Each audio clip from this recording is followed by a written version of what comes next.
Mulai dengan modal yang sekecil-kecilnya. Ya kan, ini anggap aja uang sekolah. Ya. Bullshit. Bahwa modal yang ideal seharusnya adalah. Hai teman-teman traders, balik lagi di YouTube-nya Traders Family dan seperti biasa saya bakal ngobrol sama Pak Tito. Ya, halo. Seperti video kemarin Pak, saya punya sedikit keresahan dari obrolan kita di live Q&A.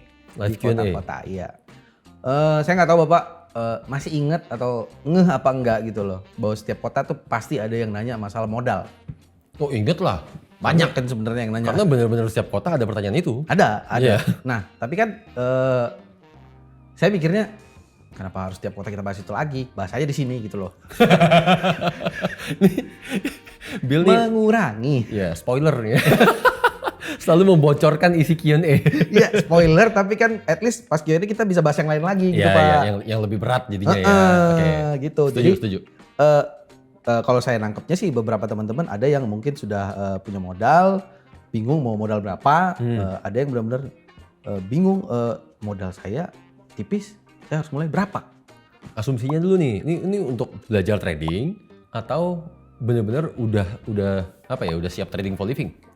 Saya yakin sih sebenarnya masih tetap di fase belajar sih. Belajar ya, kalau waktu kejadian setiap kali Q&A sih lebih menjurus ke apa, condong ke belajar. Kayaknya kalau masih datang ke live Q&A itu masih belajar Pak. Iya benar. Oke, jadi sekarang kalau kita ngomong berapa sih dana yang ideal, modal yang ideal untuk kita belajar trading, ya kan? Kalau saya langsung sebut angka sebenarnya apa ya, agak bias menurut saya. Kenapa tuh? Ya karena orang baru mau belajar, asumsi saya belum mengenal forex, belum pernah trading. Dan kalau tahu saya sebut angka pasti orang bingung kenapa harus angkanya segitu. Biarpun saya tahu teman-teman tuh ngarepnya angkanya aja langsung gitu. Nggak bisa gini. Saya maunya orang benar-benar paham. Ya, gimana? Sekarang kita nggak usah ngomong trading, kita bicara dalam kehidupan sehari-hari. Dalam bicara kehidupan sehari-hari, saya yakin semua orang bisa nyetir. Ya kan? Bisa. Bill. Bisa. Bisa nyetir mobil? Bisa. Bisa nyetir motor? Bisa dong. Bisa nyetir sepeda? Bisa. Oke, paling suka nyetir apa? Motor suka, mobil suka. Motor suka, mobil suka. Bisa nyetir mobil duluan atau motor duluan? Motor dulu pasti. Motor dulu. Ya. Kita ambil contoh dari Bill nyetir motor ya. Ya. Waktu Bill belajar nyetir motor, ya kan, dan setelah itu mulai biasa bawa motor, apakah langsung pakai motor yang bagus? Apakah langsung pakai moge? Apakah langsung pakai motor yang paling mahal? Tentu motor biasa dulu dong Pak. Tentunya motor yang biasa dulu, ya kan? Karena itu juga yang direlakan sama orang tuanya mungkin. Bener, bahkan dulu tuh saya inget banget pakai Jupiter Z, tapi ini bukan motor orang tua saya, motor kakak saya. Lebih rela lagi kan kalau sampai Kalau kenapa-napa. motor orang tua saya nggak boleh kinclong soalnya. Ya itu dia. Dalam arti kan ya orang tuanya tuh tahu, orang tua Bill tuh sadar bahwa Bill baru belajar. Nanti setelah baru-baru bisa, pasti ada yang namanya nyerempet. Iya. Ya kan? Pasti ada yang namanya jatuh nih motor nih. Benar. Ya kan? Atau ya amit-amit gitu kan. Amit-amit bisa jadi kecelakaan dan motornya ringsek. Bisa jadi. Bener dong? Sehingga ya kalau bisa, kalau mau jatuh, mau nyerempet, ya motor yang itu aja deh. Yang ikhlas lah. Gitu kan? Ya sama, kita mau trading juga begitu seharusnya. Bukannya kita trading tadi bilang udah punya modal misalkan. Wah pakai semua modalnya. Itu motor paling baru, motor paling bagus, motor paling mahal kita pakai. Dimana kita tahu akan nyerempet, akan jatuh. Dan bisa jadi bisa bener kan? Iya. Dan bisa jadi kecelakaan. Apa kita rela? Itu aja. Iya nggak rela, pantesan aja orang tua saya nggak mau ngasih motor dia ya. Iyalah. Sekarang nggak usah begitu. Kalau misalkan ada temennya Bill nanti mau belajar naik motor, emang Bill langsung kasih motor yang paling baru. Enggak sih, saya cari tongkrongan mana yang kira-kira Kalau bisa motor siap orang. kategori. Kan begitu kan? Iya. Sama, dalam trading sama. Dan kita harus mulai dengan modal berapa sih? Ya. Modal ideal kita berapa sih? Ya ideal setiap orang pasti beda-beda, tergantung isi kantong. Ya tapi kan bingung juga patokan menghitungnya gimana Pak? Ya patokan menghitungnya angka itu harus angka yang berarti untuk kita. Ya kan, nggak terlalu kecil, nggak terlalu besar. Bentar Pak, kalau ngomong motor mungkin agak enak kali ngomongin yang nggak terlalu kecil nggak terlalu besar. Tapi kalau di modal gimana Pak? Ya balik lagi, isi kantong orang beda-beda nih. Ya kan? Angka itu harus angka yang berarti, balik lagi. Ya, angka yang berarti yang benar-benar ya modal ini apa ya? Angkanya sangat-sangat berarti buat kita. Berasa angkanya untuk sebagai modal. Saat profit kita berasa menikmati profitnya. Saat loss, sakit hati. Kita Gitu kan? contohin aja Pak. Misalnya anggaplah saya punya dana nggak kepake sama sekali, diem nih duitnya 50 juta. Oke. Anggaplah Bill punya 50 juta. Ya. 50 juta kalau langsung dipakai semuanya, kira-kira apa jadinya? Jantungan sih. Jantungan. Karena langsung mindsetnya kan apa yang ada di pikirannya ini, oh ini harus profit nih, jangan sampai hilang, jangan sampai loss. Pasti. Profit itu terus. Pasti. Dan sehingga begitu sekalinya loss, stres, gak karu-karuan, ya kan, udah gitu ya mungkin apa ya jadinya ngaco. Berarti udah pasti nggak boleh tuh pakai langsung 50 juta tuh ya? Walaupun itu uang yang benar-benar nganggur, ya kan. Sehingga dari 50 juta berapa sih angka yang ideal? Dan contoh, misalkan Bill punya 50 juta, 10 juta angkanya berasa nggak? Angkanya berarti nggak? Berarti dong tetap. Angkanya berarti kan? Iya. Ya kan? Kalau misalkan tahu-tahu 10 juta ini harus hilang, berasa kan? Berasa tetap. Berasa kan? Sehingga akan bikin Bill jadinya belajar tradingnya serius dong. Harusnya iya gitu. Harusnya kan? Iya. Karena secara modal, oh ini angka yang berarti nih. Iya dong. Saat profit beneran, berasa nih. Iya. Iya kan? Iya. Tapi saat loss, aduh, sakit. Iya kan? Sehingga kalau saya rangkum dalam satu kalimat, dan ini yang selalu saya ucapkan pada saat Q&A, mulailah dengan modal yang kita nggak siap hilang, tapi kalau hilang nggak membuat hidup kita susah. Itulah angka yang ideal untuk masing-masing orang. Kita balik ke contoh Bill tadi. Kalau 10 juta tadi hilang, ya emang Bill jadinya makannya ngirit-ngirit. Ya enggak juga sih. Enggak kan? Enggak lah. Emang tadinya naik motor terus jadi nggak naik motor? Enggak kan, tuh duit diem tadi. Iya, masih ada 40 juta kan? Iya, lagian masih punya 40. Ya, makannya sama, isi bensin tetap sama, jajannya tetap sama. Cuma kesel aja 3 hari. Kesel. Gitu kan? Iya, gedek tuh. Itulah yang saya maksud bahwa modal yang ideal seharusnya adalah angka yang kita tidak siap hilang. Tidak siap hilang dulu. Karena angkanya berarti buat kita kan. Ya. Tapi kalau hilang nggak membuat hidup kita susah. Iya. Itu baru bener. Ntar dulu. Itu kalau misalnya saya ataupun teman-teman punya dana tapi bingung modal berapa. Tapi kan banyak juga yang di luar sana nggak punya dana. Tapi bingung ngumpulin dana harus berapa supaya bisa mulai trading. Oke. Gimana tuh cara ngitungnya kalau udah kayak gitu? Teman-teman pasti mikir kayak gitu, Pak.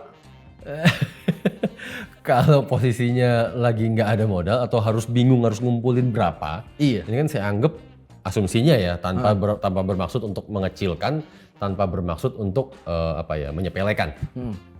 Asumsinya berarti punya modalnya benar-benar kecil. Iya. Bener kan? Kalau modalnya benar-benar kecil, ngapain pusing-pusing untuk ngumpulin modal? Untuk nabung-nabung?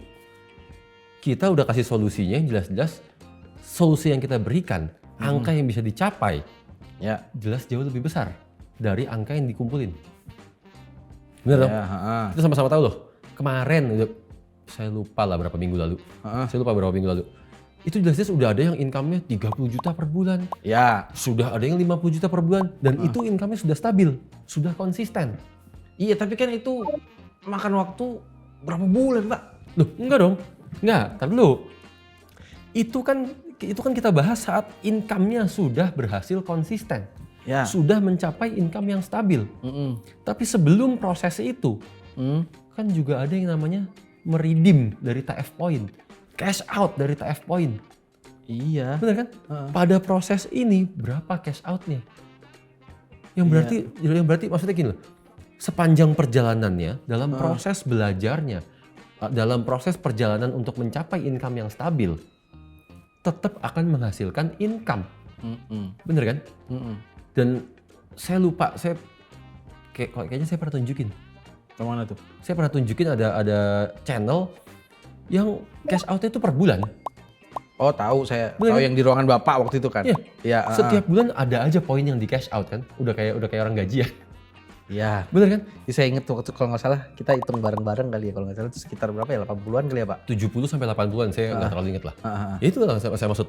Dalam proses perjalanannya tetap ada yang dihasilkan loh. 80 juta loh angkanya. Iya kan? Tapi bentar dulu, Pak. Tetap aja masih banyak yang ngerasa buat bisa ngeridim kan tetap makan waktu 5 bulan, Pak. Itu juga kalau udah konsisten. 5 bulan baru bisa di level elit. Terus Baru bisa redeem poinnya. Jadi Maksudnya harus sabar selama itu. gimana? Ya sih? teman-teman pasti mikirnya gitu. Ini Lama banget gitu Pak. gimana sih? Ntar dulu ya. Nih, ntar dulu. Nih kalau kalian mikir ya, aduh, saya redeem aja belum bisa. Terus kapan saya mau mulai menghasilkan income? Iya. Kapan saya mau mulai merasakan profit dari forex? Kapan saya mau mulai jadi trader? Kan sekarang saya tanya balik. Kalau kalian nyampe level elite aja nggak bisa, yang berarti nyampe level apa ya? Levelnya masih naik turun, naik turun, naik turun. Terus habis itu balik lagi ke newbie, balik lagi ke newbie. Kok bisa-bisanya kalian nekat malah mikir ya udahlah daripada kelamaan saya buka real account aja. Kalau itu horor juga sih. Loh bener tuh, kan seakan-akan kayak begitu kan Ya. pola pikirnya kan. Ya. Pertanyaannya sekarang, ini di aplikasi yang jelas-jelas gratis, yang jelas-jelas tanpa modal, yang jelas-jelas dipaksa untuk dan dilatih untuk bisa menganalisa, itu aja nggak bisa profit konsisten. Kok nekat buka real account? Atas dasar apa? Malah yakin di real account akan profit. Itu aja dulu.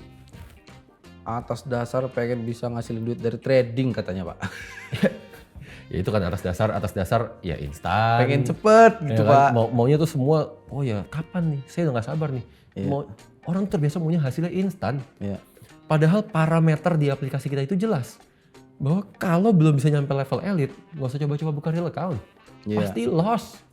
Iya benar. Kan begitu sebenarnya. Ya. Biarpun sebenarnya kadang-kadang saya ngerasa mungkin teman-teman lupa kali. Bahwa sebenarnya kan dari pertama kali mereka menggunakan aplikasi, mereka dapat poin itu sebenarnya poinnya udah ditabung. Kita yang bantuin tabung. Kita bantu simpenin supaya teman-teman tuh nggak goyang mentalnya. Yeah. Nanti udah di level elite baru deh boleh mulai ngerasain. Iya, gitu. yang berarti kan sudah setelah mencapai level elite, Mm. udah apa ya? Udah jauh lebih siap untuk nih berhadapan langsung nih sama market nih. Iya. Gitu kan, karena memang udah bisa menganalisa market, sudah bisa konsisten, sudah bisa ngontrol diri, yang berarti mentalnya sudah lebih matang. Iya. Benar. Bener kan? Benar. Itu kan parameter yang konkret. Lagi teman-teman juga gak cuma itu doang yang lupa nih Pak. Ada juga yang lupa. Anggaplah kayak teman kita yang kemarin kita hitung-hitung di ruangan Bapak. Udah sekitar 80 juta. 80 juta kalau dihitung per bulan udah berapa Pak? Anggaplah setahun deh. Kalau misalkan kita 80 juta kita bagi setahun, itu 8 juta lah ya. Iya. 7 juta 8 juta lah. Udah Anggap ngasilin segitu. Ya. Aduh udah enak banget Pak sebenarnya. 7 juta 8 juta per bulan dalam proses belajar. Mm. Bener gak sih? Bener. Belajar sambil digaji. Anggap Digaji. aja begitu. Bener. Belajar, digaji. Ya kurang apa lagi Pak? Tapi tetap suka kalah sama yang namanya pengen instan gitu loh Pak. Bukan. Satu karena pengennya instan. Dua, terlanjur ke doktrin, saya yakin. Oh, itu Ke doktrin omongan di luar yang selalu bilang, selalu menampilkan, ini loh income $50 bisa jadi sekian. Ini loh income $100 bisa jadi sekian. Ini loh duit $1.000 bisa jadi sekian dalam waktu singkat.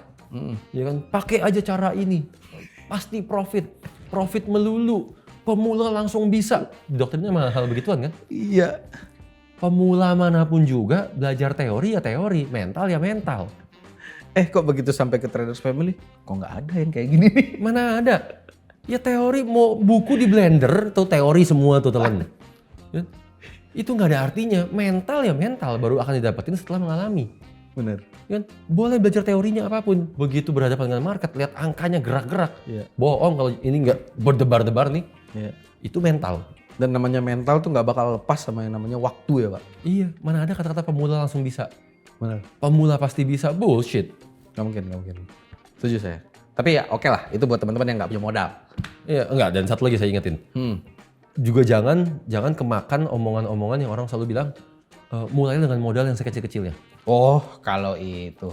Bener kan? Pasti kemakan Pak, banyakan orang. Mayoritas ngomongnya begitu kan. Mulai dengan modal yang sekecil-kecilnya. Ya kan, ini anggap aja uang sekolah. Ya. Bullshit. Anggap aja kalau mau trading pakai aja uang dingin, nggak apa-apa. Iya. Bukan uang dingin, ini bener-bener ngomong modal sekecil-kecilnya. Iya. Parahnya tuh itu. Yang benar-benar mendoktrin bahwa mulailah dengan modal yang sekecil-kecilnya. Ya kan, sehingga kalau lagi loss nggak berasa. Ya kan, sehingga ya ini udah apa ya? Ya uang sekolah tadi lah. Iya. Yang tanpa mereka sadari, mereka terlatih menjadi gambler sejak awal. Benar. Gitu loh. Kenapa saya berani ngomong begitu? Sekarang simpel gini. Kita baru belajar forex, kita belajar trading. Oke, baru belajar kan pasti kita belajar menganalisa market dong. Pasti. Menganalisa market, apalagi bagi orang-orang yang baru memulai, itu sehari mungkin 6 jam, mungkin 8 jam. Iya. Iya kan? Terus-terusan ngeliatin market nih. Oke, terus orang bilang mulailah dengan modal yang sekecil-kecil ya kan? Iya. Kan pakai modal $50, pakai modal $100 deh misalkan. Aduh, Ya iya. kan? Yang berarti $100 nih anggaplah profit berapa? 10%. Iya. Berarti profitnya 100.000 kan? Iya. Nah, oke, sekarang kita pakai nalar aja nih. 6 jam kita ngeliatin market setelah proses belajar kita entah berapa bulan. 6 jam kita ngeliatin market. Total profitnya 100.000. Nggak rela, Pak. Iya, pertama saya bilang, oh iya saya masih belajar. Kedua, oh iya saya masih belajar. Iya. Tunggu aja. Tinggal tunggu waktu, tiba-tiba ngerasa hasilnya segini-gini mulu nih. Iya bener. Bener. Lalu gedek juga. Segini doang nih. Nggak berasa nih. Iya. Kan? Lalu apa sih? Ya antara tradingnya jadi agresif, Iya. kan banyakin aja deh tradingnya deh. Gitu kan, karena maunya hasilnya banyak. Ya bener. Atau malah petaka dimulai saat tanggal mau gajian. Malah petaka. Bener loh. Iya bener. Ini kita udah protes di kantor sendiri. Kita bikin demo kontes Ya. antar karyawan Traders Family. Ya. Iya kan? Begitu menjelang tanggal gajian, semuanya top up. Waduh. Semuanya top up. Kenapa? Karena kan di pemikirannya cuma apa ya? Ya sudahlah. Kan besok kan mau gajian nih. Ya kan? Saya full margin deh. Waduh. Ya kan? Ataukah yang apa kata orang waktu Q&A itu cacing-cacing naga-naga. Cacing naga-naga. Itu cacing-cacing naga-naga deh. Ya. Kalau profit, ya kan, saya makan-makan nih besok nih. Iya. Wah, saya bisa traktir orang-orang. Bener. Kalau loss, Tenang besok gajian, Pak. besok gajian. Ya kan? Sadar nggak itu lagi jadi gambler? Itulah kenapa tadi saya bilang mental kalian jadi gambler sejak awal jadinya. Ya kan, yang berarti apa ya? Angka yang terlalu kecil adalah angka yang tidak mendidik. Rusak orang sejak awal. Ya. Ini yang orang nggak ngeh. Saya yakin banget bahwa angka yang terlalu kecil adalah angka yang tidak mendidik sebenarnya. Iya, ingat itu baik-baik. Angka yang terlalu kecil adalah angka yang tidak mendidik. Rusak sejak pertama. Mentalnya, mindsetnya rusak sejak pertama. Waduh, kalau itu bantu banget sih. Itu baru kepikiran sih. Angka yang kecil itu angka yang tidak mendidik, bener. Iya. Aduh. Oke deh. Itu kita ngomong tadi pertama kita udah ngomong modal yang udah punya modal tapi bingung mau modal berapa. Iya. Lalu yang nggak punya modal kita udah obrolin juga ya kan. Iya. Terakhir nih Pak, ini sebenarnya cukup seru juga nih. Yang mana nih? Ada yang bilang saya punya modal banyak Oke. dan saya mau trading for living. Saya siap untuk trading for living Oke. karena saya udah siap loss karena dana saya aman. Oke. Nah itu gimana tuh buat kalau ketemu orang kayak gitu tuh saya juga bingung nih. Gampang dong. Gampang. Justru ini yang paling gampang. Loh, kok bisa gampang? Loh, karena kan dikatakan saya sudah siap untuk trading for living. Iya. Ya berarti kan pertanyaannya bukan modal berapa. Iya sih. Maunya income berapa. Kan for living. Untuk mencukupi kebutuhan hidup sehari-harinya kan. Iya juga ya. Iya kan? Iya bener. Berarti ya maunya income berapa, modalnya menyesuaikan. Karena gini loh Win. Maaf ya Pak, saya agak masih proses dulu nih. Enggak. Asumsinya, kita bicara asumsinya. Saat orang mengatakan saya sudah punya modal dan saya sudah siap untuk trading for living. Ya. Berarti orang tersebut sudah punya metode yang jelas. Orang tersebut sudah bisa profit konsisten. Ya. Dan orang tersebut ya mentalnya udah jadi. Udah matang. Iya. Sehingga sudah siap untuk trading for living. Terus nggak gitu maksudnya. Loh, gimana sih? Kayak gitu. Itu yang lain dulu. Ini yang pertama dulu. Ada yang memang ngerasanya untuk trading for living itu yang penting modal gitu loh. Mana bisa? Saya punya modal banyak, unlimited dan saya siap loss. Saya mau mulai trading for living. Nggak bisa. Masalah metode dan yang lain-lain nggak tahu nih. Nggak Punya apa bisa. nggak nih? Itu lebih parah lagi. Jadi trader yang paling dibutuhin mental. Mental nomor 1. Tapi banyak loh Pak yang coba-coba kayak gitu. Ya itu namanya bukan trading for living dong. Terus namanya apa dong? Ya itu sih mau jadi investor aja sekalian. Ya bener. Lo bener dong. Iya. Sekarang kita nggak usah ngomong trader deh. Kita ngomong ceritanya saya belajar masak bakso. Ya kan, saya belajar masak bakso setelah pencarian dalam 6 bulan apa 1 tahun. Akhirnya saya ketemu nih resep bakso yang wah enak banget. Ya. Bener dong. Saya mulai coba-coba jualan bakso. Ya kan? Saya tawarin ke teman-teman saya. Beneran laku tuh, pada beli tuh. Ya. Ya kan? Oke, berikutnya saya coba mulai iseng. Iseng buka catering deh. Ya, atau saya buka bakso kecil-kecilan lah. Ya. Rumah makan kecil. Beneran tuh rame loh. Ya kan? Nah, sekarang saya siap untuk buka restoran. Karena sebenarnya secara modal saya punya. Iya kan? Iya, jualan bakso for living. Berarti kan gitu kan? Karena ya berhubung dari hasil ngetesnya saya semua, secara metode saya udah punya, resep baksonya saya udah punya. Ya. Iya kan? Ya. Mental saya sebenarnya udah siap nih. Kemarin saya tawarin ke teman, ada yang tolak, ada yang beli terus. Iya. Bener kan? Sudah bisa konsisten waktu saya jualan kecil-kecilan. Ya. Kan cuma tinggal saya jadiin skala besar. Iya. Yang berarti kan saya sudah siap berbisnis sekarang. Iya. Sama dong. Ya. Berarti gak ada tuh ya yang namanya modal gede, siap loss, tanpa ML metode dan lain-lain, ngomongnya keren pun gak ada ya. Mau bilang saya punya modal gede, saya siap loss, bullshit. Begitu loss buktinya kesel juga, panik juga. Mau dibilang duitnya berapa banyak sekalipun. Iya. Ya kan, wah pokoknya asal duitnya gede pasti aman. Siapa bilang? Oke, sekarang kita masuk yang kedua. Jadi, trading for living yang bener yang tadi Bapak bahas itu sebenarnya apakah memang harus ya punya metode dulu, apakah memang harus siap mental dulu, dan yang terakhir udah yang namanya profit konsisten. Itu syarat wajib apa enggak? Syarat wajib dong. Gini Bel, karena kalau kita bicara trading for living, ya kan, berarti kan profesinya sudah sebagai trader. Ya. Trading adalah mata pencaharian. Bener kan? Bener kan? Iya. Trader sudah menjadi profesi. Iya sih. Mana ada profesinya trader tapi nggak punya metode. Ya. Mana ada profesinya trader tapi belum bisa profit konsisten. Ya. Benar-benar. Punya modal, punya metode pun nggak bisa trading for living. Nggak cukup. Iya. Memang dia harus udah menjadi trader dulu. Iya. Baru dia bisa trading for living. Benar. Iya, ternyata sepele ya. Iyalah. Orang aja yang suka salah kaprah. Iya. Ya, cuman kadang beberapa orang saya perhatiin tuh masih suka bingung di situ gitu loh Pak. Kayak setannya. Iya. asal jangan apa ya kesasar lagi lah nonton edukasi yang enggak. Ya, akhirnya ke doktrinnya hal yang enggak. Gitu. Berarti ntar kita tinggal lihat nih di acara live Q&A masih ada nggak yang nanya soal modal? Ya, semoga pertanyaannya yang lebih asik lah untuk dibahas. Seenggaknya kita tahu kalau nanya modal, oh berarti nggak nonton YouTube nih. Iya benar. Oke Pak. Oke teman-teman, so change your life. Bye.